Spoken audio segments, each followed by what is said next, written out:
Olá, sou a professora Benizete e estamos de volta nesse nosso canal no YouTube, Benizete Ramos, para fazer uma aproximação com aqueles com os quais não podemos estar próximos, que são os nossos alunos, os nossos colegas dos nossos cursos de atualização, os nossos pares, os nossos amigos de um modo geral.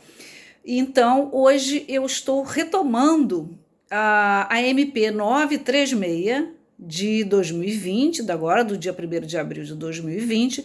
Já fizemos 3 vídeos sobre ela, os últimos 3 vídeos, mas hoje eu estou retomando, hoje dia 17 de abril, em razão da decisão do Supremo Tribunal Federal na ação direta de inconstitucionalidade 6363, proposta pela Rede, e que teve como ministro relator o Ricardo Lewandowski.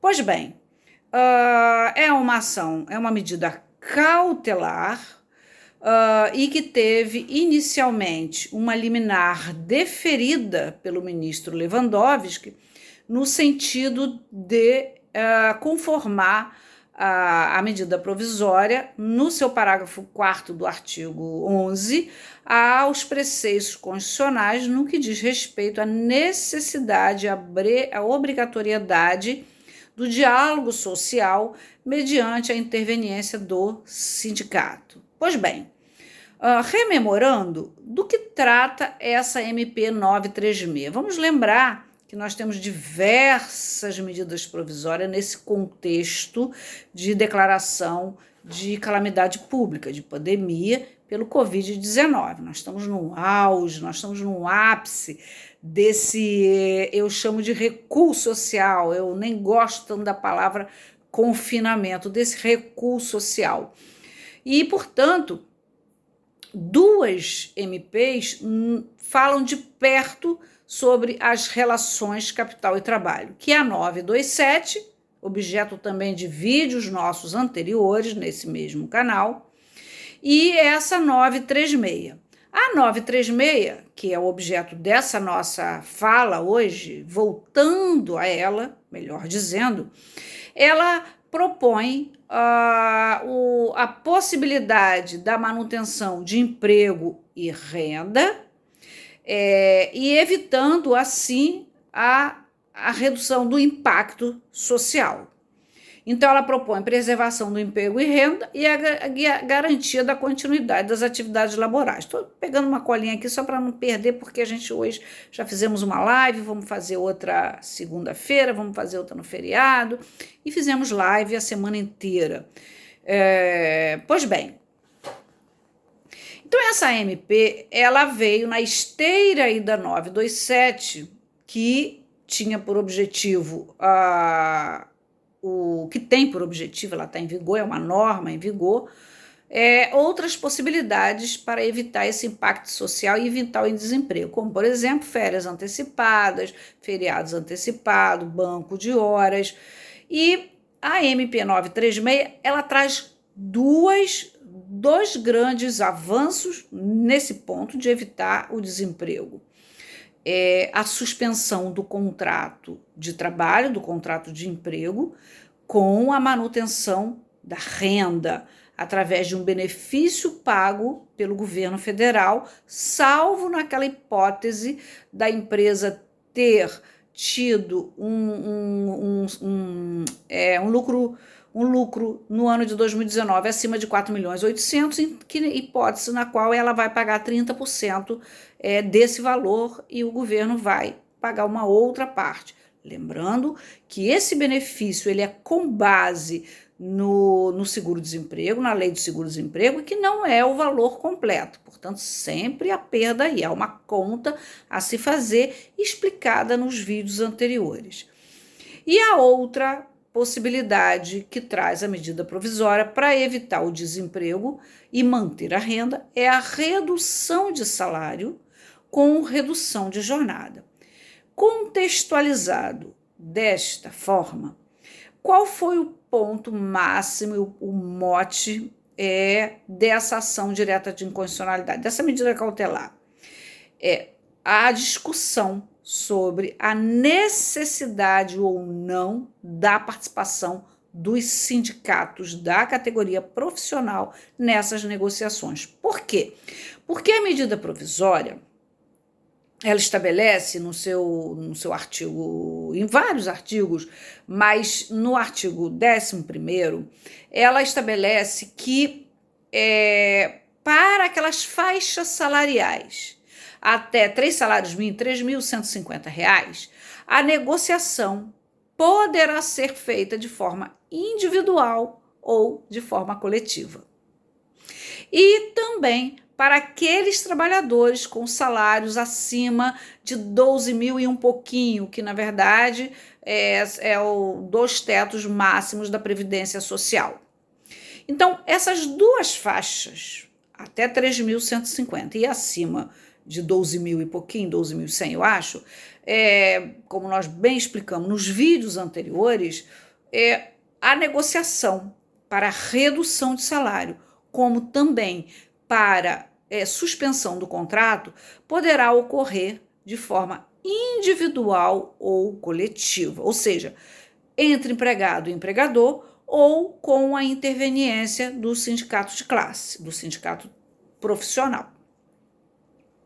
Já aqueles trabalhadores ou aqueles empregados que têm a faixa salarial entre 3.100 e pouco e 12 mil reais, esse parágrafo alude que somente mediante negociação coletiva. Olha, vejam que confusão. Então, afasta da negociação coletiva para quem tem um salário de até 3.100 e pouco e também acima de 12 mil, nas primeiras hipóteses, segundo o espírito da lei, é que há uma perda menor, há uma perda pequena. E na segunda faixa salarial é que esses empregados teriam boa condição de negociar e poderia até pagar advogado, etc. Tal. Os trabalhadores nesse meio aí dependem de negociação coletiva, nessa faixa salarial, só mediante negociação com a interveniência do sindicato. O que a causa de pedir, o pedido dessa ADI 6363 é que é no sentido de que a Constituição Federal de 1988, ela estabelece no artigo 7º, inciso 6º e inciso 13º, e também no artigo 8º da Constituição Federal, se não me engano, no inciso 3, que é fundamental a participação, principalmente no 7º, inciso 3, para efeitos de redução salarial. Ou seja, o artigo 7º, inciso 6, ele estabelece o princípio da irredutibilidade salarial. Isso é um ponto que nós conhecemos como um princípio do direito, do trabalho, que se aprende, os meus alunos aprendem lá nas primeiras aulas de Direito Material 1. Um princípio da irredutibilidade salarial que se arrima com o princípio maior da proteção. E esse dispositivo, ele diz o seguinte: salvo disposto em convenção ou acordo coletivo. Então, ele não é uma norma aberta, é uma norma que estabelece o seguinte: se não for mediante a negociação com o sindicato da categoria, não pode haver a alteração do contrato de emprego no particular de redução de salário e redução de jornada. Pois bem, e o artigo 8º, inciso 3, ele valoriza a participação dos sindicatos nas negociações coletivas e valoriza os acordos e as convenções coletivas. Portanto, são cláusulas, são normas constitucionais de grande relevância. E, nesse sentido, a MP 936, ela, de fato, do ponto de vista jurídico, nos seus dispositivos que estabelece a possibilidade de negociação pela forma individual, ela, com efeito, ela tem uma rota de colisão aí com a norma constitucional, induvidosamente. E, nesse sentido, a Rede, o Partido Rede, entrou com essa ação direta de inconstitucionalidade. Algumas entidades, como a ABRAT, Associação Brasileira de Advogado Trabalhista, que eu pertenço, faço parte da Escola Superior da Advocacia Trabalhista, ela entrou como amicus curiae e foi acolhido o pedido. Inclusive, a nossa presidente, Alessandra Camarano, fez uma belíssima sustentação, como vários outros fizeram uma sustentação em prol da garantia do diálogo social tripartite, da garantia da intervenção dos sindicatos na negociação coletiva. Mas o julgamento iniciou-se ontem, quinta-feira, dia 16 de abril, foi instalada a sessão, foi o primeiro tema da pauta, com uma pauta longa, e o voto do relator foi no sentido de manter a liminar que ele já havia dado para, em arrimo com a Constituição Federal, dizer que naquela faixa também, deveria haver a intervenção da entidade sindical de classe para validar os acordos de alteração do contrato, quer seja para a suspensão do contrato e recebimento do benefício do governo, conforme os vídeos anteriores, são 3 vídeos explicando gradativamente, quer seja para que o empregador possa proceder à redução da jornada com redução do salário proporcional ao tempo e aí uma complementação por parte do governo a respeito dessa composição, para compor o salário e não haver tanta perda para o empregado. Então, nesse sentido, foi a liminar do ministro Lewandowski, que desde então, há mais ou menos uma semana, 10 dias, ela vem causando aí um tumulto danado. Os empregadores começaram a buscar as entidades sindicais para validar esse acordo, porque, segundo a MP, na MP, basta que o empregador faça essa alteração ajustando com o empregado, comunique-o em 48 horas e proceda à mera comunicação ao sindicato e ao Ministério da Economia em 10 dias. Portanto, o que a AMP dizia a respeito dessa faixa salarial, mera comunicação ao sindicato profissional e também ao Ministério da Economia no prazo de 10 dias, sob pena de em não fazendo, o empregador ficar responsável por todo esse valor que o governo deveria fazer face. Então, é uma mera comunicação e não chamar o sindicato para negociação ou ir na entidade sindical, procurar esse acerto aí.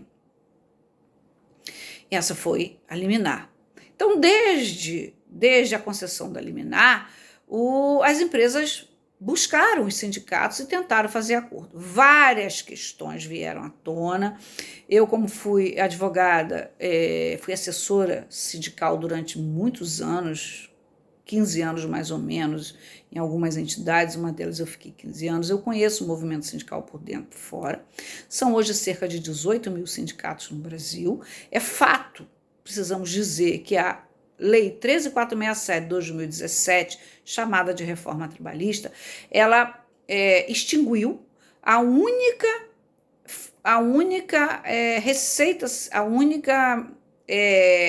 único contribuição sindical que era obrigatória, que é a contribuição sindical, também chamada de imposto sindical, o antigo imposto sindical, que era obrigatória, referente a um dia de salário do empregado por ano. Ela, com a Lei 13.467, foi extinta. Então, os sindicatos passaram a amargar uma grande dificuldade por uma ausência de receita, encontrando-se, inclusive, bastante fragilizado. Nesse período aí, entre a liminar e o julgamento hoje, o que tem ocorrido? que acredito eu, que inclusive tenha convencido os 7 ministros que votaram não convalidando, referendando a medida a liminar do ministro.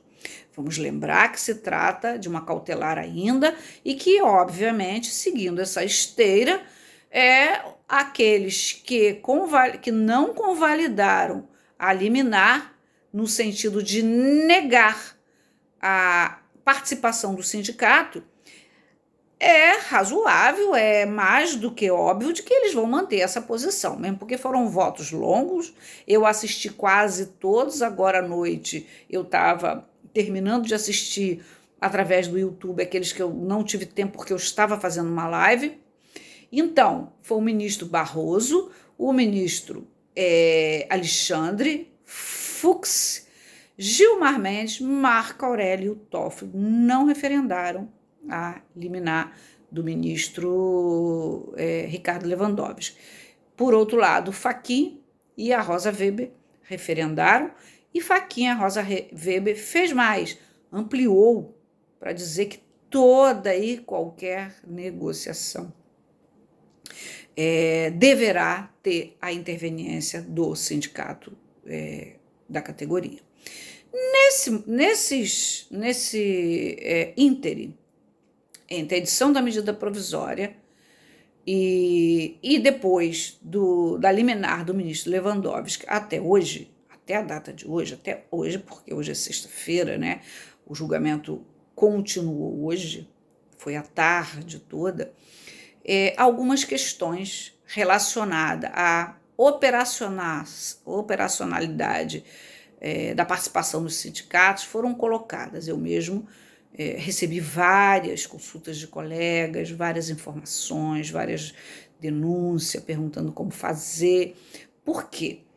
Por vários fatores. Primeiro, aqui eu estou colocando os fatos. Primeiro fator, os sindicatos nesse ínterim, e isso aconteceu depois do meu último vídeo sobre a MP 936, de lá para cá, alguns fatos de ordem prática estão acontecendo. Primeiro, muitos sindicatos encontram-se fechados, quer dizer, todos, e sem site, sem meios de contato, sem um canal eletrônico para que a empresa faça a tentativa da negociação e o sindicato chame a categoria, chame os empregados daquela empresa para fazer uma pequena assembleia, uma negociação, né, que seria o canal, seria a forma adequada para então comunicar, fazer esse acordo com a empresa A, B ou C. Seja uma empresa de 500 empregados, seja uma empresa de 5 empregados. Porque a medida provisória ela não estabelece a quantidade de empregado, né? Então, 5, 10, 100, 50, a determinação é a mesma. Naquelas faixas, com ou acordo coletivo ou individual. E naquela faixa do meio, só mediante acordo coletivo. Muito bem. Isso vem causando um problema por essa falta absoluta de contato com os sindicatos, alguns sindicatos menores, alguns sindicatos sem contato. Outro ponto, outra denúncia, colocações que eu tenho recebido, inclusive com informativo, tem saído notícias em jornais, em vários canais aí, que alguns sindicatos estão cobrando para fazer essa negociação, cobrando valores. Isso aí também é um perigo, porque sob a alegação de que eles tiveram que demitir e que eles não têm condições de fazer milhares de acordos. Aliás, isso foi parte de alguns votos. Dizendo o seguinte, que era muito melhor fazer o acordo através do sindicato, porque fazia de uma vez só para diversos empregados do que a empresa ter que fazer diversos acordos individuais. Por outro lado, outros dizendo assim, não, é muito melhor, o sindicato não tem condições de fazer essa quantidade enorme de acordo. Mas e os sindicatos também, sob o argumento de que teriam que, de que não teria uma estrutura material para fazer diversos acordos e que eles precisavam efetivamente cobrar, porque a demanda de trabalho e ou talvez de contratação estava muito grande. Então, esse segundo argumento. Então, o primeiro argumento, a dificuldade de contato por ausência de um site, ausência de um canal, ausência mesmo de localização e de comunicação e de contato efetivo com o sindicato. O outro é que quando conseguia a comunicação, as negociações tinham um preço, tinham um custo, alguns chegando a R$300 por empregado, outros até 500 e outros valores menores. E um outro terceiro ponto é a dificuldade dos sindicatos negociarem mesmo. Alguns insensíveis ao momento atual, alguns criando dificuldade, enrijecendo, levando ao fato de que algumas empresas, então, preferem demitir do que fazer essa negociação. Isso, inclusive, então, esses 3 pontos aí foram as dificuldades que ocorreram entre a liminar do ministro Lewandowski e até a data de hoje. Vamos ver a partir de segunda ou a partir de amanhã como que isso vai ocorrer. Isso levou, e foi a fala do Gilmar Mendes, no sentido de que, por essas razões, né, sobretudo a dificuldade de negociação, etc. tal, algumas empresas preferiam fazer o seguinte: bom, então, nesse caso, é melhor demitir. Vamos demitir porque a dificuldade está muito grande, então eu prefiro demitir. O grande risco da demissão é que é óbvio que é um direito potestativo do empregador, e a Lei 13.467 de 2017 retirou a participação dos sindicatos para as demissões coletivas. Então a empresa pode demitir 5, 10, 20 ou 100 empregados, e já está acontecendo muita demissão, não especificamente por causa da dificuldade de negociação, mas especificamente antes de vir a MP 936 a 927, com a questão do fechamento, do encerramento das atividades, as empresas, a alternativa que elas tiveram naquela ocasião foi demitir, fechar as portas, demitir antes que tivesse que pagar salários. Com a MP 927 também, férias, antecipação de feriados, banco de hora, para algumas empresas isso também não foi viável, não foi possível, elas optaram por demitir. E pensando nisso, essa MP, que é uma medida de urgência, é uma norma com bastante defeito, é uma norma difícil, né? Ela não tem uma boa dialética, a gente tem que ir num dispositivo terceiro, no quarto, no quinto, depois ir no 11º, para poder fazer uma compreensão dos diversos pontos que ela pretende, sobretudo a questão dos patamares, dos percentuais que o governo vai atender com relação a esse benefício de emergência. Então, ela é uma norma assim, muito pequena, mas, por outro lado, muito complexa, sem muita dialética. Então, nesse sentido, muitos empregadores já estavam demitindo. A demissão é um direito potestativo do empregador, mas tem uma outra consequência, que, para demitir, o empregador tem que pagar todas as parcelas resilitórias, aviso prévio, que varia de 30 a 90 dias, dependendo do tempo que o empregado tem de emprego, de contrato, férias proporcionais, 13º proporcional, saldo de salário e os 40% sobre o fundo de garantia. Então, também tem um ônus para as empresas aí. Então, a medida provisória, ela busca a sobrevivência dessas empresas, obviamente, que ela mantenha o negócio, que não haja uma despedida em massa, um desemprego em massa, porque isso tem um impacto social que a gente só vai entender um pouco mais na frente. Já estamos vendo esse impacto social, já temos tido muitas notícias desse impacto social, né? Eu acho que muitos de nós, inclusive, também vivendo aí diversas campanhas, participando de diversas campanhas de ajuda, de apoio, e também a questão mesmo de se manter essa empregabilidade quando isso passar, quando essa fase passar, porque vai passar. Bom, e aí, nesse caldeirão aí de interpretações da Constituição, teve uma frase muito interessante do ministro Barroso que ele disse o seguinte: a interpretação da Constituição Federal não pode ficar indiferente ao momento atual. Então, tanto o ministro Barroso, Alexandre de Moraes, o Fux, a Carmen Lúcia, o Gilmar Mendes, o Marco Aurélio e o Toffoli, 7, alguns com votos mais longos, como foi o ministro Alexandre de Moraes, como foi o Fux, como foi o Barroso. O Barroso é peculiar, né? O Gilmar citou muito juristas alemães, fez um discurso bastante comparado, e a Carmen Lúcia uma fala mais, um voto um pouco mais curto, Marco Aurélio também, mas o fato é que esses que não referendaram a liminar de manutenção do sindicato, tiveram um entendimento de que o momento é um momento crítico, isso todos tiveram, que o momento é de emergência, todos tiveram, que é absolutamente atípico, todos tiveram essa compreensão, né?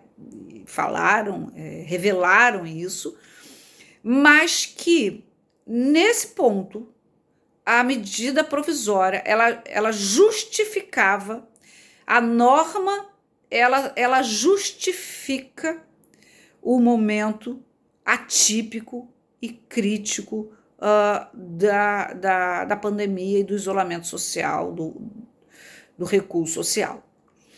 Ainda que em colisão com a Constituição Federal nesses dispositivos. O Alexandre de Moraes, que foi o primeiro voto de hoje, ele inclusive ressalta o seguinte, ele ressalta o artigo 6º, o caput do o artigo 6º, que é o valor da Constituição Federal, que é o valor social do trabalho, o artigo 1º, inciso 3 da Constituição Federal, acerca do princípio da dignidade da pessoa humana. Então, ele fez uma análise alinhada a esses princípios para dizer que o valor social do trabalho, a manutenção da dignidade do trabalhador, ainda que com redução de salário, a sobrevivência deles dignamente e, inclusive, posteriormente, com uma estabilidade provisória de emprego, é muito mais digno e muito mais alinhado a que o espírito da Constituição Federal propõe do que se ater à interpretação literal do artigo 7º, inciso 6, que, como eu repito, estabelece a imprescindibilidade da negociação coletiva para a redução de salário. Então, esses votos deram interpretações ao momento, ao alinhamento com a Constituição, e o Alexandre fez essa saída aí, né? Essa saída aí do princípio da dignidade da pessoa humana, mas todos contextualizando a interpretação da Constituição Federal com esse estado de gravidade, esse estado de empresas fechadas, esse estado de ausência de trabalho em 90% das empresas brasileiras, mas o ministro Gilmar Mendes destaca, inclusive, a importância da sobrevivência das empresas.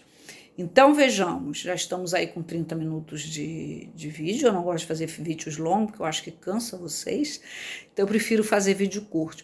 Então, hoje foi, assim, um panorama rápido do que desde o nosso último vídeo, as ocorrências fáticas dessa necessidade de